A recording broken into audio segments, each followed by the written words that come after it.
Bonjour à tous, c'est Mini Tilt, format confiné, donc forcément format plus intimiste. Ravi de commencer la semaine avec vous aussi, messieurs, comment allez-vous? Bien, bien, super. Baptiste, vous êtes notre chroniqueur LPO, de quoi allons-nous parler ce soir? Eh bien, on va parler, puisque cette saison, de mangeoires et d'oiseaux. De mangeoires et d'oiseaux avec la LPO, c'est vrai qu'on risque, Voilà. on risque pas d'y rater, on va parler de quoi? De les reconnaître? On va pouvoir en effet parler de la reconnaissance des oiseaux, reconnaître les oiseaux chez soi, et puis comment faire aussi pour les protéger en hiver. Très bien, sur le plateau également à côté de moi, Arnaud Gauthier, a.k.a. The Very Good Restaurateur of the Current Trend. Comment allez-vous? Bien, merci et vous? Vous l'avez peut-être compris, on va parler anglais ce soir avec vous et puis avec notre meilleur accent, en tout cas on va essayer. Et puis pour terminer cette émission, comme tous les soirs, notre moment consacré aux arts, à la culture et à ceux qui la font. Lauriane Renaud, est-ce que vous êtes là? Je suis là. En direct Bonjour.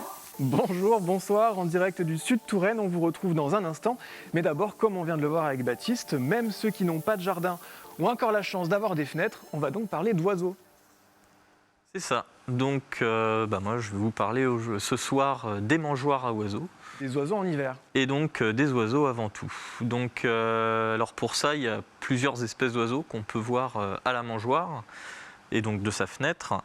C'est par exemple la mésange charbonnière, donc, qui est un oiseau avec la tête noire, donc ce qui lui vaut son nom de mésange charbonnière, une joue blanche bien caractéristique, une raie ventrale noire, donc, qui est plus ou moins prononcée selon le sexe. Donc là, chez le mâle, c'est Là, c'est notamment flagrant, hein. voilà, une raie ventrale bien nette. Et puis le dessus du corps plutôt olive bleu. Voilà, donc ça c'est la mésange charbonnière. On a aussi par exemple la mésange bleue. Donc ça c'est sa petite cousine, voilà, avec la calotte bleue. Donc la calotte c'est le dessus de la tête, la face blanche, et puis le ventre bien jaune pétant. Puis le dessus beaucoup plus bleu que sa cousine. Et une mésange, ça va vivre seulement en Europe, en France, ou elles sont ici quelque temps et puis ensuite elles partent en migration? Alors, les mésanges, elles sont en grande partie sédentaires. Et comme beaucoup de passereaux, donc les passereaux sont des petits oiseaux, tous les petits oiseaux qu'on a chez nous, il va y avoir des arrivées d'effectifs beaucoup plus importants, en fait, qui vont arriver pendant cette période et qui, elles, viennent d'Europe du Nord. D'accord. Autre oiseau, le pinson? Le pinson des arbres. Il y a donc cet oiseau que vous voyez là, donc, qui est un oiseau très joli, très coloré, rouge et bleu-gris, avec une barre à l'air. Donc c'est en fait cette zone blanche qu'on voit au niveau de l'aile, donc qui est très reconnaissable, et c'est un des meilleurs chanteurs qu'on puisse avoir. Il commence à chanter dès le mois de février. Comment on peut les aider, ces oiseaux? Alors, à Si cette on peut les période-là, aider déjà? ah bah oui, on peut toujours. Ouais. À cette période-là, va commencer ce qu'on appelle le nourrissage. Donc en fait, c'est donner des graines aux oiseaux dans des mangeoires. Donc des mangeoires, il y en a de différents types. Donc les mangeoires plateaux, où en fait il y a une grande surface pour disposer la nourriture. Des mangeoires plus pour les oiseaux acrobates aussi. Donc ça va être des mangeoires suspendus notamment. Et comme voilà, celle qu'on voit là. Et puis d'autres mangeoires, après plus des mangeoires de sol, après pour les oiseaux qui sont moins agiles par exemple. Bon, on l'aura compris, on est en hiver. Forcément, l'hiver, ça veut dire qu'il y a moins à manger. Mais est-ce que, comme ce que vous êtes en train de dire là, leur donner à manger nous-mêmes, c'est pas un peu les modifier, les gêner dans leur comportement? Alors, il y a forcément un peu de modification du comportement, mais après, on s'aperçoit qu'il y a quand même beaucoup d'endroits en hiver où il y a vraiment pas beaucoup de ressources alimentaires pour les oiseaux. Et donc là, un petit plus pendant la période froide, c'est toujours bon pour eux. Et sinon, par contre, en effet, c'est une règle. C'est le nourrissage, c'est de novembre à mars, généralement. Des premiers froids jusqu'aux dernières gelées. Et après, il faut stopper, oui, pour éviter l'accoutumance et les reforcer de nouveau à prendre des insectes.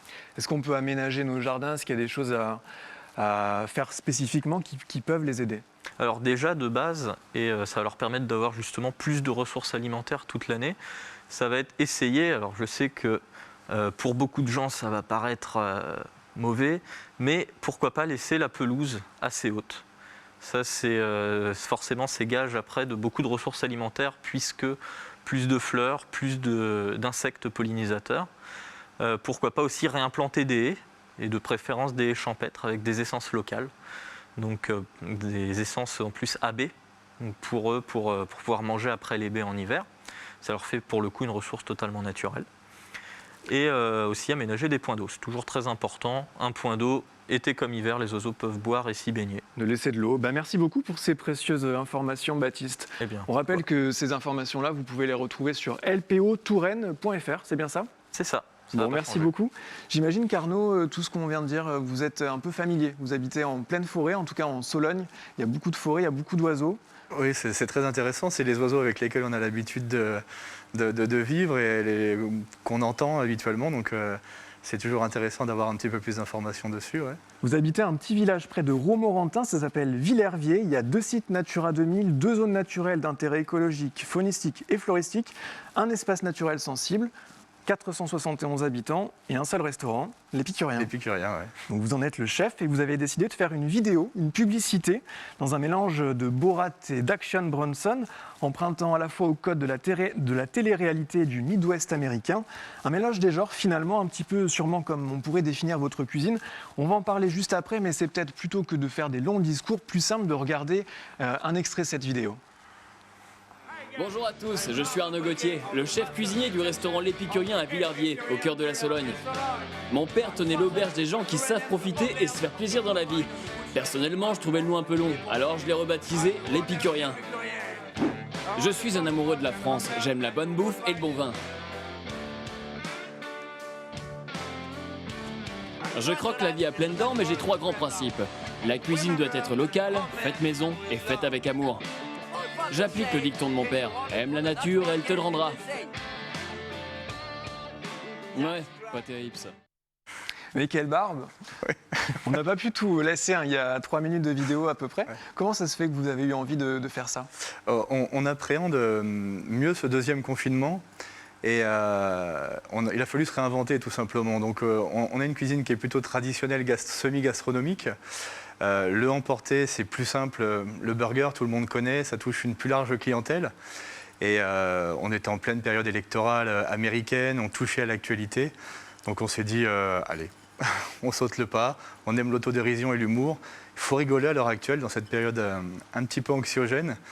Et on a plutôt bien rigolé, ça a fait rigoler les copains, ça a fait rigoler les amis, les clients. Donc je pense que le pari, il est réussi. Vous avez eu envie de prendre le contre-pied de la période. Pour les restaurateurs, c'est vrai qu'on en parle beaucoup sur TV Tour, c'est pas évident, évidemment.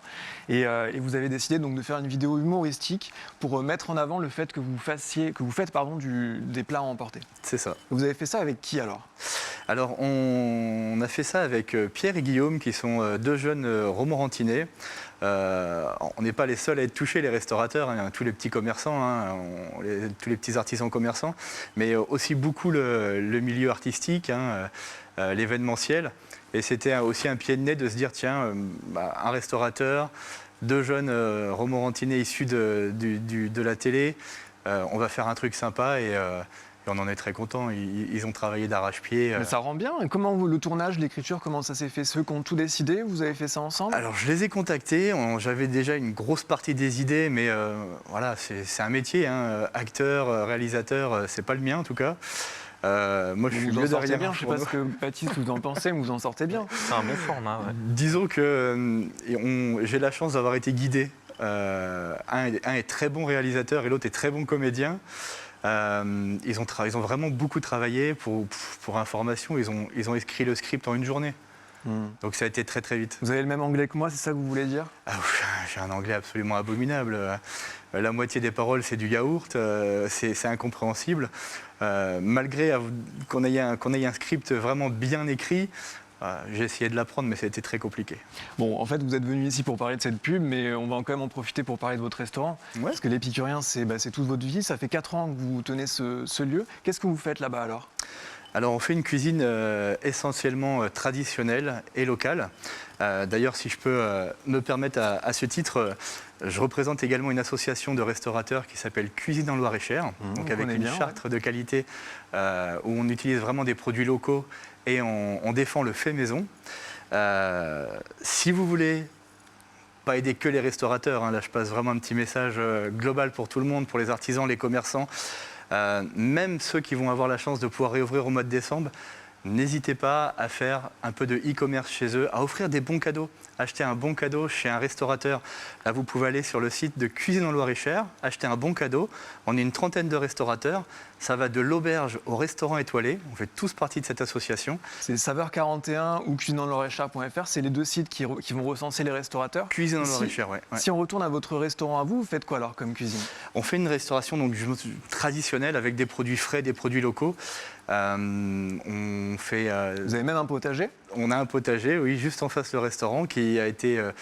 C'était un désir depuis très longtemps et ça s'est concrétisé avec le premier confinement.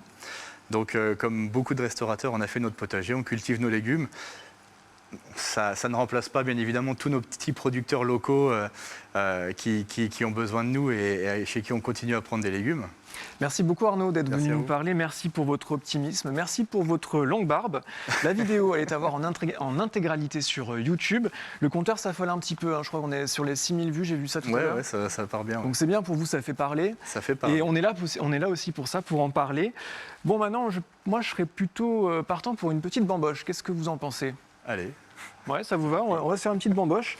Tous les soirs, TV Tour, c'est ça, c'est des idées, des initiatives, des créations. Et ce soir, c'est théâtre. Jingle.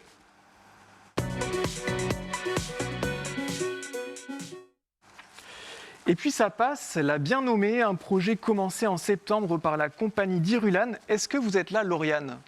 Oui, Vous êtes donc l'auteur et la metteuse en scène de cette pièce. De quoi parle-t-elle? alors il s'agit de deux personnages qui se rencontrent dans une gare parce que, étonnamment, le train est en retard. Donc c'est une jeune femme et puis un homme qui pourrait être son père. Et tous les deux, en fait, ont beaucoup d'appréhension avant de prendre ce train pour des raisons très différentes.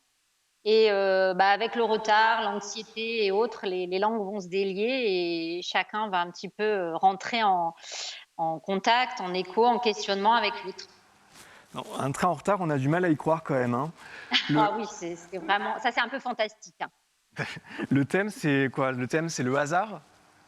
Alors c'est le hasard et puis l'idée c'est que le moment où la vie s'arrête, on en fait tous l'expérience en ce moment. C'est aussi un moment où on peut se questionner en fait parce qu'on est pris dans un rythme, une rapidité tout le temps, des horaires, des impératifs. Et au moment où on en est tout à coup délié, arrive le questionnement: pourquoi je fais ça? Pourquoi j'y vais?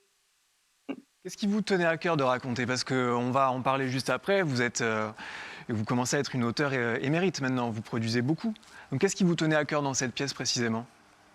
En fait, cette pièce, c'est aussi une rencontre d'amitié et de comédiens, parce que Élodie et Thierry, qui sont donc les deux comédiens qui jouent Lise et Adrien, sont aussi des comédiens qui travaillent avec moi depuis plusieurs années, que j'estime énormément. Et on avait à cœur de proposer des personnages qui leur ressemblent aussi.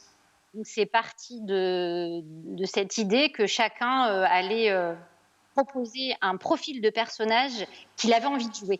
C'est rare en fait pour un comédien de pouvoir décider du personnage qu'il a envie d'incarner. Et donc, comme eux aimaient mon écriture et que moi j'aime leur jeu, ça colle, ça match. Voilà. Donc là, vous êtes réunis il y a quelque temps pour écrire ensemble. Vous avez lancé aussi un financement participatif. À quoi ça va servir? Alors ce financement, il sert pour la création, puisque j'ai dû écrire le spectacle dans sa totalité, donc m'isoler quand même 15 jours, 3 semaines sur l'écriture.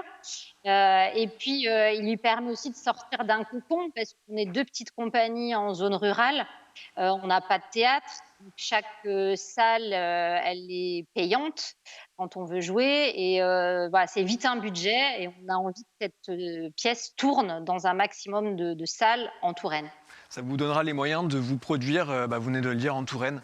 Merci beaucoup, Lauriane, de nous avoir répondu. Je rappelle les informations, c'est sur KissKissBankBank le projet Et puis ça passe. Merci beaucoup de nous avoir accordé 5 minutes pour parler de votre projet. On arrive petit à petit à la fin de cette émission. Vous le savez, si Tilt existe, c'est grâce à vous. Et on a envie que vous nous écriviez, de nous donner des informations sur ce que vous faites et sur ce que vous avez envie que l'on parle.